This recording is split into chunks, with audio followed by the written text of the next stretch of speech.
નમસ્કાર વિદ્યાર્થી મિત્રો, ટાટ એસ અને ટાટ એચએસ ની તૈયારી કરી રહેલા દરેકે દરેક ઉમેદવારના મનમાં અત્યારે ફક્ત એક જ પ્રશ્ન છે: આગામી ભરતીમાં કેટલી જગ્યાઓ આવી શકે, કયા વિષયમાં સૌથી વધારે જગ્યાઓ આવી શકે, અને category wise general, EWS, SCBC, ST વગેરે પ્રમાણે વિષયવાર કેટલી જગ્યાઓ આવી શકે. તો ઉમેદવાર મિત્રો, આજના વિડીયોમાં ટાટ એસ અને ટાટ એચએસ માટે સબ્જેક્ટ વાઇઝ અને કેટેગરી વાઇઝ કેટલી જગ્યાઓ આવી શકે અંદાજિત જગ્યાઓનું વિશ્લેષણ આપણે કરવા જઈ રહ્યા છે.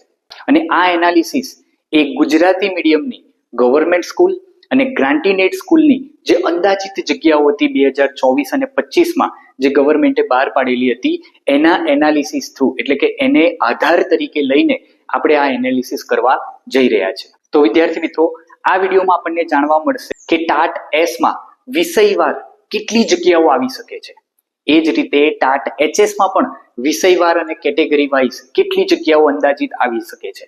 અને સાથે સાથે જે અંગ્રેજી વિષયના જે ઉમેદવારો છે એ ઉમેદવારો માટે સ્પેશિયલ કેટલીક જગ્યાઓ બહાર આવી શકે છે. એ દરેકે દરેક વસ્તુની ચર્ચા આપણે આજના વિડીયોમાં કરવાના છે. તો વિડીયોને અંત સુધી જોડાયેલા રહેજો, જેથી કરીને દરેકે દરેક એનાલિસિસ પર તમારું ધ્યાન રહે અને તમારે આવનારી પરીક્ષા માટે કેટલા પ્રકારની અને કેવી તૈયારી કરવાની છે એ તમને ખ્યાલ આવી જાય. તો અંદાજિત જગ્યાઓ છે, કેટલી જગ્યાઓ આવશે ટાટ એસ માટે, કેટલી જગ્યાઓ આવશે ટાટ એચએસ માટે, અને ટોટલ એક્સપેક્ટેડ જગ્યાઓ કેટલી છે એ પૂરેપૂરી માહિતી તમને આ જ વિડીયોમાંથી મળી રહેવાની છે. તો વિડીયોને અંત સુધી જોતા રહેજો અને ચેનલને હજુ સુધી સબસ્ક્રાઇબ ન કરી હોય તો આજે જ ચેનલને સબસ્ક્રાઇબ કરી લેજો. આવા અવનવા ટાટ એસ અને ટાટ એચએસ ને લગતા વિડીયોઝ આપણી ચેનલ ઉપર આવતા રહે છે. તો ચાલો વધારે પડતો સમય બગાડતા નથી અને સીધા કરીએ આપણા વિડીયોની શરૂઆત.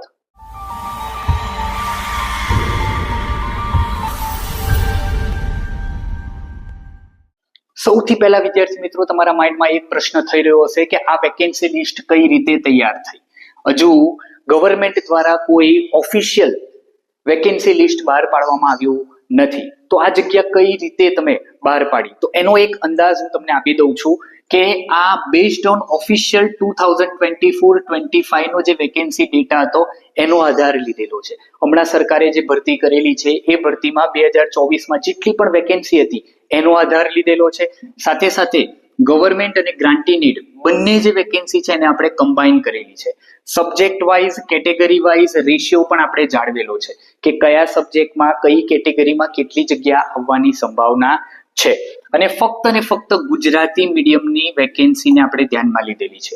અંગ્રેજી મીડિયમના ઉમેદવારો માટે સંભવિત જગ્યા આમાં સમાવિષ્ટ નથી. સાથે સાથે તમે એ યાદ રાખજો, જે ફિમેલ માટે જે રિઝર્વડ જગ્યા છે એને પણ આપણે અહીંયા ધ્યાનમાં લીધેલી નથી. અને ફિઝિકલ હેન્ડીકેપ્ડ જે જગ્યાઓ બહાર પડશે એ અલગથી પડશે. અહીંયા ફક્ત ને ફક્ત આપણે કેટેગરી વાઇઝ ટાટ એસ અને ટાટ એચએસ માટે સબ્જેક્ટ વાઇઝ કેટલી અંદાજિત જગ્યાઓ આવી શકે છે એનું એક એનાલિસિસ કરવાનો પ્રયત્ન કરેલો છે. તો એક્સપેક્ટેડ જગ્યાઓ કેટલી છે? ટોટલ એક્સપેક્ટેડ જગ્યાઓ ટાટ એસ માં વર્કિંગ એસ્ટિમેટ છે કે 3500 જેટલી જગ્યા આવી શકે એમ છે. હા, 3500 જગ્યાઓ એક કેટેગરી વાઇઝ અને સબ્જેક્ટ વાઇઝ કેટલી આવશે આપણે અત્યારે જોઈશું. પરંતુ ઓવરઓલ એમ કહી શકાય કે ટાટ એસ માં 3500 અને ટાટ એચએસ માં 3000 જેટલી જગ્યાઓ આવવાની સંભાવના છે. ઇટ મીન્સ કે તમારે જે પ્રકારની મહેનત કરવાની છે એ આટલામાં જ મહેનત કરવાની છે. તમારે આ 3500 કે તમે ટાટ એચએસ આપી રહ્યા છે તો 3000 અને ટાટ એસ આપી રહ્યા છે તો આ 3500 જગ્યાઓ તમારા માટે છે. હવે તમે ધ્યાન રાખજો કે તમારી કમ્પેરિઝન અને કોમ્પિટિશન કોની સાથે છે. કારણ કે પરીક્ષા આપનાર ઉમેદવારોની સંખ્યા ઘણી બધી છે અને એ પરીક્ષા આપનાર ઉમેદવારોમાં તમારો નંબર વધારે સારો આવે ને તમે ઈચ્છિત તમારા જિલ્લામાં, તમને જે ઈચ્છિત જિલ્લો છે એ જિલ્લામાં તમને જોબ મળે તો તમારે કેવા પ્રકારની તૈયારી કરવી પડે. જોઈએ આપણે સબ્જેક્ટ વાઇઝ એનાલિસિસ. સૌથી પહેલા ટાટ એસ 2026 માં એક્સપેક્ટેડ 3500 વેકેન્સી છે. તો આ વેકેન્સી કયા સબ્જેક્ટમાં કેટલી આવી શકે એમ છે? કેટેગરી વાઇઝ, સબ્જેક્ટ વાઇઝ આપણે જોઈએ. મેથ સાયન્સ, જેમાં સૌથી વધારે મેથ સાયન્સ વિષયમાં જગ્યાઓ આવી શકે છે, જેમાં જનરલમાં 555 જેટલી જગ્યા રહેવાની શક્યતા છે. ઈડબ્લ્યુએસ માં 248 જગ્યા આવશે. એસસી માં 36 જેટલી જગ્યાઓ, SCBC માં 288 અને ST માં 143, આમ કરીને 1270 જેટલી જગ્યાઓ આવવાની સંભાવના છે ફક્ત આ ટાટ એસ ની ભરતીમાં. એટલે ગણિત વિજ્ઞાનના જે ઉમેદવારો છે જે તૈયારી કરી રહ્યા છે એમના માટે આ એક સુંદર લાવો છે જોબ મેળવવા માટેનો. સાથે સાથે બીજી સૌથી મહત્વની જે વેકેન્સી આવી શકે એ છે અંગ્રેજીની. અંગ્રેજીમાં જનરલમાં 344 જગ્યા આવી શકે, EWS ની 123 જગ્યા આવી શકે, SC ની 43, SCBC ની 192 અને ST ની 109. આમ બધી ભેગી કરીને 811 જેટલી જગ્યાઓ અંગ્રેજી વિષય માટેની છે. યાદ રાખજો, ગવર્મેન્ટ અને ગ્રાન્ટીનેટ બંને સ્કૂલોને ભેગી કરીને આપણે આ જગ્યા બનાવવાનો પ્રયત્ન કરેલો છે.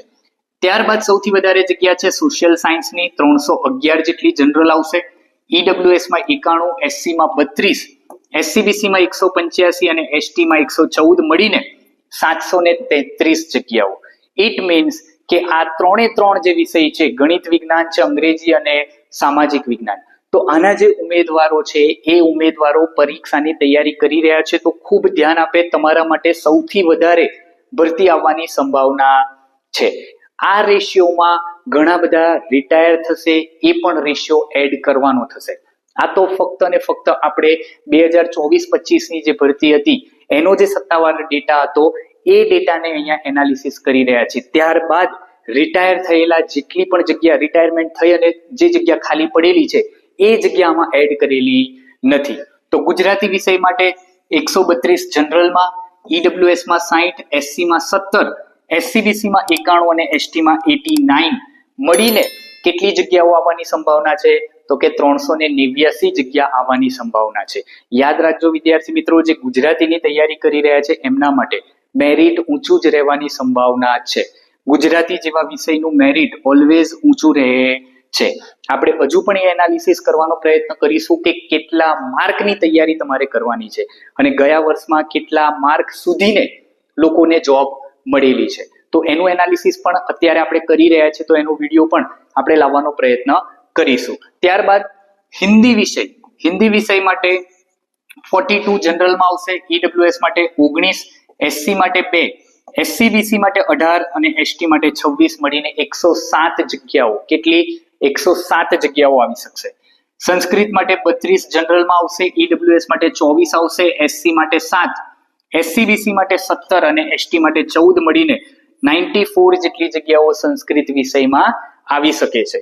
કમ્પ્યુટર વિષયમાં 15 જગ્યાઓ જનરલમાં, EWS માં 12 છે, SC માં 2 છે, SCBC માં 14 છે અને ST માં 4 જગ્યા મળીને 47 જેટલી જગ્યાઓ કમ્પ્યુટરની પણ આવી શકે છે.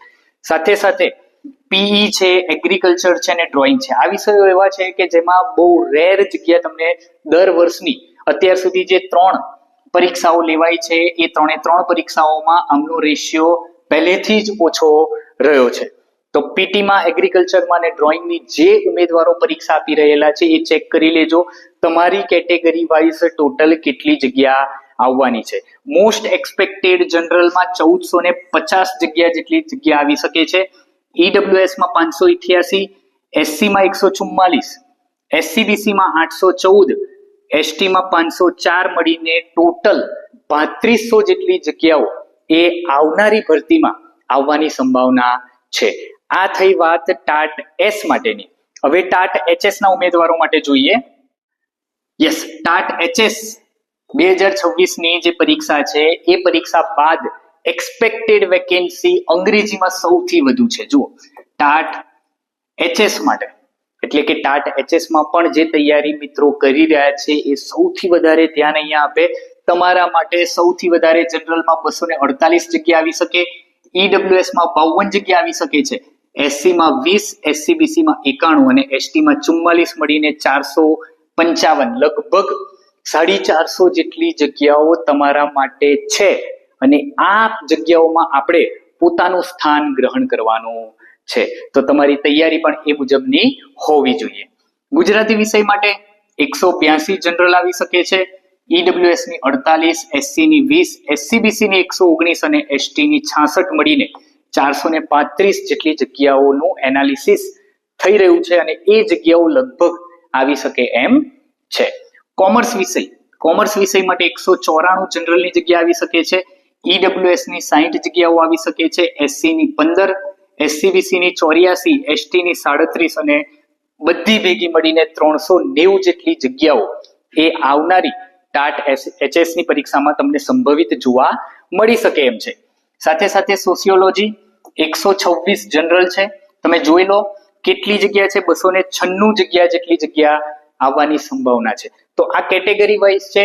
સોશિયોલોજી છે, ઇકોનોમિક્સ છે, સાયકોલોજી છે, સંસ્કૃત છે, હિન્દી છે, સ્ટેટ છે, ફિલોસોફી છે. આ જેટલા વિષયની ટાટ એચએસ ની પરીક્ષા સરકાર યોજી રહી છે અને જેટલી વેકેન્સી એક્સપેક્ટેડ છે એ દરેક વેકેન્સીનું લિસ્ટ અહીંયા તમને આપેલું છે. તમે જોઈએ તો એનો સ્ક્રીનશોટ ખેંચી લેજો જેથી કરીને તમને સંભવિત જગ્યાઓ ખ્યાલ રહે.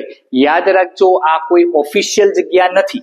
સરકારે હજુ ઓફિશિયલ જે વેકેન્સી લિસ્ટ છે બહાર પાડ્યું નથી. આ એક એનાલિસિસ છે જે લાસ્ટ પરીક્ષા લેવાઈ હતી અને એ લાસ્ટ પરીક્ષામાં જેટલી પણ જગ્યાઓ હતી એનું એનાલિસિસ કરીને આપણે સંભવિત જગ્યાઓનું એક લિસ્ટ તૈયાર કરેલું છે. તો આટલા જે વિષય છે એની સંભવિત જગ્યા આટલી આવી શકે એમ છે. બાકીના કેટલા વિષય છે? ઓકે, બાકીના જે વિષયો છે એ કેમિસ્ટ્રી છે, બાયોલોજી છે, ફિઝિક્સ છે, મેથ્સ છે, હિસ્ટ્રી છે, કોમ્પ્યુટર છે, જીઓગ્રાફી છે, પીટી છે, એગ્રીકલ્ચર છે અને પોલિટિકલ સાયન્સ. તો એ બધી મળીને તમે ચેક કરી લો. કેમિસ્ટ્રીમાં 82 જગ્યાઓ આવવાની સંભાવના છે, બાયોલોજીમાં 80 જગ્યા આવવાની સંભાવના છે, ફિઝિક્સમાં 77 જગ્યાઓ છે, મેથ્સમાં 69 જગ્યાઓ રહેવાની છે, હિસ્ટ્રીમાં 62, કોમ્પ્યુટરમાં 46, ત્યારબાદ જીઓગ્રાફીમાં 29, પીટીમાં 17 જગ્યા આવવાની છે, એગ્રીકલ્ચરમાં 5 અને પોલિટિકલ સાયન્સમાં 2 મળીને ટોટલ 3000 જેટલી જગ્યાઓ એ 2026 ની પરીક્ષા બાદ આવવાની સંભાવના છે. ક્લિયર? તો આઈ હોપ સો તમને ખ્યાલ આવી ગયો હશે. આ એક અંદાજ છે અને એ અંદાજ ઉપરથી, આ એનાલિસિસ ઉપરથી તમને ખ્યાલ આવે કે તમારે કેવા મુજબની તૈયારી કરવાની છે. હવે વાત કરીએ આગળ સ્પેશિયલ અંગ્રેજી માટે. તો ઇંગ્લિશના જે કેન્ડિડેટ છે જે ટાટ એસ અને ટાટ એચએસ આપી રહ્યા છે એમના માટે યાદ રાખજો ઉમેદવાર મિત્રો કે તમારા માટે કમ્બાઈન 592 જગ્યાઓ જનરલમાં છે ટાટ એસ અને ટાટ એચએસ ને મળીને. જે ઈડબ્લ્યુએસ ના કેટેગરી છે એમને 175, એસસી ની કેટેગરીમાં 63, એસસીબીસી માં 283 અને એસટી માં 153 મળીને 1266 એટલે લગભગ 1300 જેટલી જગ્યાઓ એ તમારા દરેક માટે છે. જે અંગ્રેજીની પરીક્ષા આપી રહ્યા છે ટાટ એસ અને ટાટ એચએસ બંને, કારણ કે ઘણા ખરા એવા ઉમેદવારો છે કે જે ટાટ એસ અને ટાટ એચએસ બંનેની પરીક્ષા આપી રહ્યા છે.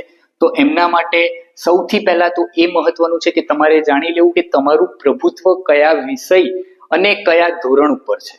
કારણ કે અંગ્રેજી વિષયમાં 9-10 તમે ભણાવી રહ્યા હોય તો તમારું પ્રભુત્વ એના ઉપર હોય, તમને કન્ટેન્ટ એનું આવડતું હોય. તો એ જ રીતે ધોરણ 11-12 નું કન્ટેન્ટની તૈયારી કરી રહ્યા છે તો એના ઉપર વધારે ભાર આપવાનો છે.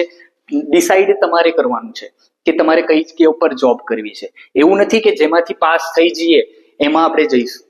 પહેલાથી નક્કી કરી લો કે તમારે કઈ જગ્યા ઉપર જોબ કરવી છે, માધ્યમિકમાં જોબ કરવી છે કે ઉચ્ચતર માધ્યમિકમાં જોબ કરવી છે. તો એ પ્રમાણેની તૈયારી તમારે કરવાની છે અને આ પ્રમાણેની જે અંગ્રેજીની જે જગ્યાઓ છે એનું એનાલિસિસ આપણે કરેલું છે. તો લગભગ 1266 એટલે 1300 જેટલી જગ્યાઓ છે. એ તક છે તમારી પાસે કે આ તકને ઝડપી લો, કારણ કે એનું મેરિટ પણ લગભગ હાઈ જાય છે. નોર્મલી ગઈ પરીક્ષામાં 120 માર્ક મેળવેલ ઉમેદવાર ટાટ એચએસ માં પણ જોબ મેળવેલી છે. યાદ રાખજો, જે ટાટ એચએસ ના ઉમેદવારો છે એ ટાટ એચએસ ના ઉમેદવારોને 120 માર્કે પણ જોબ મળી છે, પરંતુ એ જોબ એમના પસંદીદા જિલ્લામાં મળેલી નથી.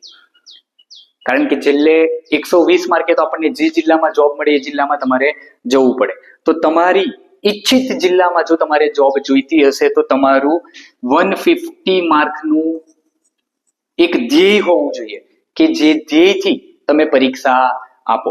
તો આ જોઈ લેજો, અંગ્રેજીના જેટલા પણ ઉમેદવારો છે તમારા માટે લગભગ 1266 જેટલી જગ્યાઓ આવવાની સંભાવના છે. આગળ વધીએ, ટોટલ એનાલિસિસ જોઈ લઈએ. ફૂલ કમ્પેરિઝન કરેલી છે. એક્સપેક્ટેડ વેકેન્સી 2026 માં ટાટ એસ અને એચએસ માં ટોટલ જનરલમાં 2826 જેટલી જગ્યા ટાટ એસ અને એચએસ મળીને આવવાની છે. ઈડબ્લ્યુએસ માં 966 જગ્યાઓ છે, એસસી માં 268 જગ્યાઓ છે, એસસીબીસી માં 1551 જગ્યા અને એસટી માં 889 જગ્યા મળીને ટોટલ 6500 જેટલી એક્સપેક્ટેડ જગ્યાઓ આવી શકે એમ છે ટાટ એસ અને ટાટ એચએસ ની. ક્લિયર? તો યાદ રાખજો, એ ટાટ એસ ની જગ્યા 3500 અને ટાટ એચએસ ની જગ્યાઓ 3000, એ મળીને તમારી ટોટલ જગ્યાઓ 6500 જેટલી થવા જઈ રહી છે. ફરીવાર તમને યાદ દેવડાવી દઉં કે આ જગ્યાઓ ગવર્મેન્ટ અને ગ્રાન્ટીનેડ સ્કૂલોને ભેગી મળીને કરેલી છે. ઇટ મીન્સ કે પહેલા જ્યારે સરકારીની ભરતી બહાર પડશે ત્યારે આમાંથી અમુક જગ્યાઓ તમને સરકારીમાં જોવા મળશે અને ત્યારબાદ જ્યારે ગ્રાન્ટીનેટ માટેની જગ્યાનું લિસ્ટ બહાર પડશે તો એમાં વધારાની જે જગ્યાઓ છે એ તમને ગ્રાન્ટીનેટની સ્કૂલોની જગ્યામાં જોવા મળી શકે એમ છે. તો આઈ હોપ સો કે અહીંયા તમને ખ્યાલ આવી ગયો હશે કે તમારો જે વિષય છે, તમે જે વિષય માટેની ટાટ એસ અથવા ટાટ એચએસ ની પરીક્ષા આપી રહ્યા છે તો તમારે કેવા પ્રકારની તૈયારી કરવી પડશે. નેક્સ્ટ જોઈએ, છેલ્લે thank you so much for watching this video. યાદ રાખજો, prepare with the right strategy, success will follow. એક રાઇટ સ્ટ્રેટેજી મુજબ જ તમારે પરીક્ષાની તૈયારી કરવાની છે. સફળતા મળવી ન મળવી એ તો પાછળની વાત છે, પણ એકવાર તમારી તૈયારી એ હદની હોવી જોઈએ કે તમને સફળતા મળે. અને મેં તમને આગળ પણ એક એનાલિસિસ આપી દીધેલું છે કે તમારે કેવી રીતે તમારે વાંચન કરવાનું છે. તો એ સ્ટ્રેટેજીને ફોલો કરતા રહેજો અને ત્યારબાદ સફળતા તમને મળશે, ચોક્કસથી મળશે. હજુ ફરીવાર કહી રહ્યો છું, દરેક વિષયના ઉમેદવારોને કહી રહ્યો છું કે 110 અને 120 માર્ક એ ફક્ત પાસિંગ રેશિયો છે. યાદ રાખજો, 110 અને 120 માર્ક લાવવાથી તમને જોબ મળી જશે એની કોઈ ગેરંટી નથી. કારણ કે જે પ્રકારનું મેરિટ રહેશે અને જે પ્રકારની જગ્યાઓ રહેશે એ પ્રમાણે તમને જોબ મળવાની છે. તો આપણું ધ્યેય મિનિમમ 140 થી 160 માર્કની વચ્ચેનું હોવું જોઈએ. જેટલા વધારે માર્ક્સ આવશે એટલા તમારા માટે સારું છે.